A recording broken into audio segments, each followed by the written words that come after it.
Hello everyone. हम भारत भारती कविता की व्याख्या कर रहे हैं। जो आखिरी हमारा पद्यांश था उसमें हमने जाना था कि कवि ने जो उन्नति और अवनति के बीच का जो अंतर है और या फिर उन्नति और अवनति जो समय की दो स्थितियां हैं उनका उल्लेख कवि ने किया है। आगे हम करेंगे।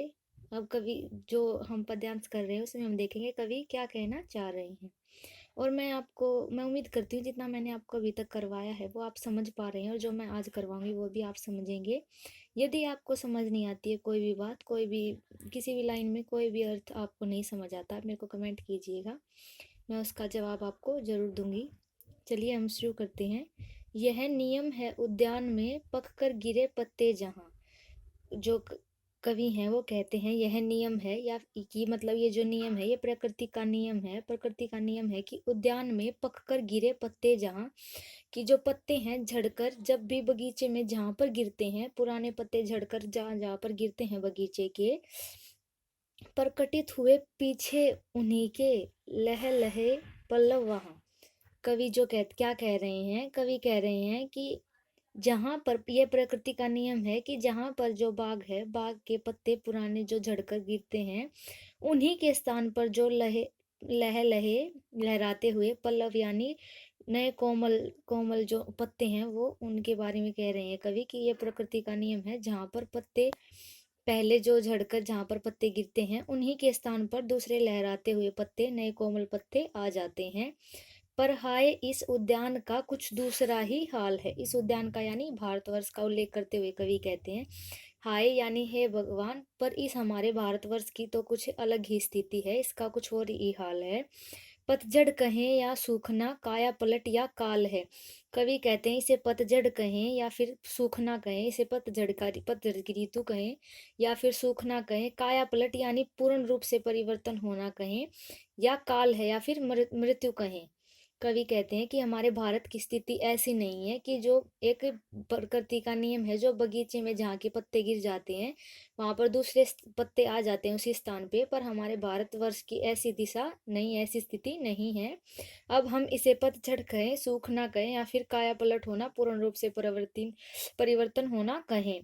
अनुकूल शोभा मूल सुरभित फूल वे कुम कुम्हला गए। कवि कहते हैं कि हमारा जो भारतवर्ष रूपी जो बगीचा है, अब इसे जो इसके जो इसका जो मूल आधार था, जो सुगंधित सुगंधित फूल थे, वो तो मुरझा ही गए हैं। इसलिए जो भारतवर्ष की स्थिति है वो ऐसी हो गई है, और इसके जो सुगंधित फूल थे जो कि इसका मूल आधार थे हमारे भारतवर्ष का, वो तो मुरझा ही गए हैं। फैलते कहाँ हैं अब यहाँ वे फल रसाल नए नए। कवि कहते हैं अब यहाँ नए नए आनंददायक जो फल थे वो कहाँ उगते हैं। अब वो नए नए फूल, आनंददायक आनंद रूपी जो फल थे हमारे, वो अब यहाँ पर नए नए कहाँ कहाँ उगते हैं। फैल बस इस विशालोद्यान में अब झाड़ या झनकाड़ है। कवि कहते हैं जो विशाल उद्यान है, यानी भारतवर्ष को, भारत देश को कहा गया है उद्यान। कवि कह रहे हैं कि जो बड़ा उद्यान है, जो विशाल उद्यान है, अब इसमें झाड़ या झनकाड़ यानी कांटे और बाधाएं ही सिर्फ एकमात्र बची हैं, और इसमें कोई जो चीज है, कोई फूल वगैरह है जो कुछ नहीं बचा। यहाँ पर केवल झाड़ झनकाड़ यानी कांटे और बाधाएं ही इस उद्यान में बचे हैं। तनु सूख कर काटा हुआ बस शेष है तो हार्ड है। कवि कहते हैं तनु यानी तना है, जो तना तो सूख कर काटा हो गया है, तना बिल्कुल सूख चुका है, बस शेष है तो हार्ड है। कवि कहते हैं कि जो उद्यान है हमारा भारतवर्ष रूपी जो उद्यान है, इसके जो तने हैं वो बिल्कुल सूख कर काटा हो गए हैं। अब केवल जो शेष बचा है वो केवल हार्ड ही है, हार्ड केवल यहाँ पर शेष बचा है। मैं उम्मीद करती हूँ आप समझ रहे हैं। अगर मैं फिर से बोलती हूँ, कोई भी बात आप नहीं समझ पा रहे हैं तो आप मुझे कमेंट करके बता दीजिएगा। आगे चलते हैं। दृढ़ दुख दावानल इसे सब और घेर जला रहा। कवि कह रहे हैं, कवि जो है दयानीय दयानीय दिशा की जो है दशा का उल्लेख कर रहे हैं कि भारत की कैसी दयानीय दशा हो गई है। उसका उल्लेख करते हुए कवि कहते हैं कि कठोर दुख जंगल की आग की भांति है जो इसे निरंतर जला रहा है।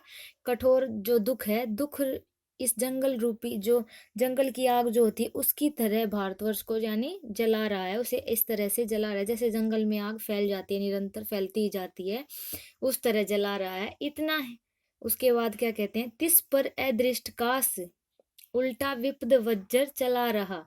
कवि कहते हैं इतना ही नहीं, इसके ऊपर ईश्वर भी दुखों की बिजली गिरा रहा है। सिर्फ इतना ही नहीं है कि जो दुख है वो जंगल की आग की तरह फैलता जा रहा है, इसे चारों ओर से जला रहा है। इससे अलग जो भारतवर्ष पर ईश्वर भी अपना जो है बिजली, दुख रूपी बिजली गिरा रहा है। यद्यपि बुझा सकता हमारा नेत्र जल इस आग को। कवि कहते हैं अब हम जो इस आग को है, केवल हमारे आंखों के अश्रु जल ही जो है वो बुझा सकता है। हमारी आंखों के जो आंसू हैं वो ही इस आग को बुझा सकते हैं। पर धिक् हमारे स्वार्थ में सूखे हुए अनुराग को। कवि कहते हैं पर धिक्कार है हमारे ऊपर कि यहाँ पर जो हमारे लोग हैं वो स्वार्थ में सूखा अनुराग, अनुराग यानी प्यार, सूखे हमारे यहाँ पर लोग हैं जो वो स्वार्थ में सूखा प्यार लेकर घूमते हैं, सूखा प्रेम दिखाते हैं। धिक्कार है हमारे भारतवासी के जो लोग, भारत में रहने वाले जो लोग हैं वो केवल सूखा प्रेम ही लेकर घूमते हैं स्वार्थ में रूप से। सहृदय जनों के चित्त निर्मल कुड़क जाकर कांच से।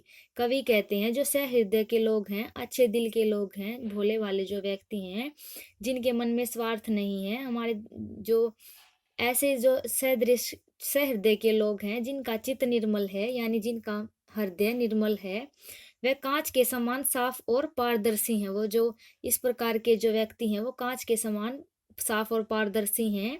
होते दया के वश द्रवित हैं तपत को इस आँच से। कवि कहते हैं जो दया के कारण पिघल जाते हैं, जो इस प्रकार के व्यक्ति हैं जो सहृदय हैं, चित्त से निर्मल हैं और कांच के समान साफ और पारदर्शी हैं, वो दया के कारण पिघल जाते हैं।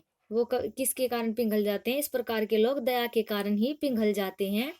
दुख की आंच में तप कर व्याकुल होते हैं, व्याकुल होते जाते हैं। जो इस प्रकार के लोग हैं वो दया की आग, जो दया में है वो पिघल जाते हैं, और ये जो तपत है इसकी दया, इस तपत में वो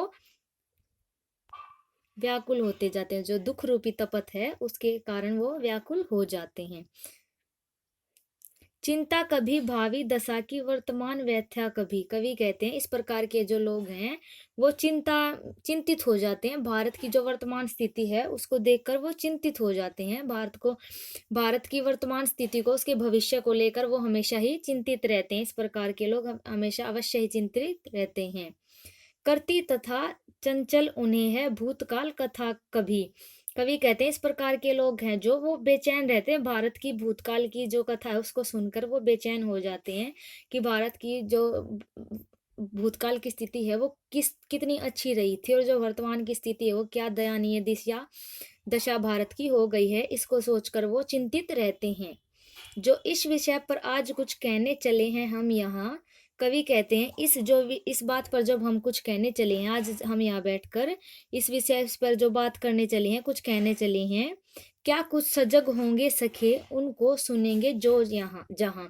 कवि कह रहे हैं जो भी जहाँ पर भी है वो जब हमारी इन बातों को सुनेगा तो क्या वह सजग होगा, सतर्क होगा, जागरूक होगा। कवि ये प्रश्न करते हुए कहते हैं कि जिस विषय पर जो भी हम कह रहे हैं, जो कुछ हम बात करने वाले हैं, क्या जो हमारी कवि की जो वाणी है, कवि की वाणी को सुनकर क्या कोई व्यक्ति है जो सजग होगा, सतर्क होगा?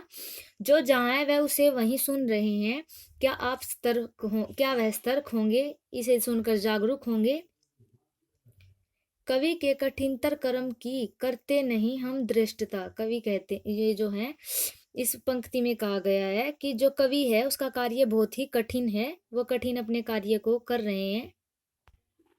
कवि उससे विमुख नहीं होते हैं, वह उसे पूरी निष्ठा पूर्वक करना चाहते हैं। पर क्या न विषय उत्कृष्टता करती विचारों उत्कृष्टता।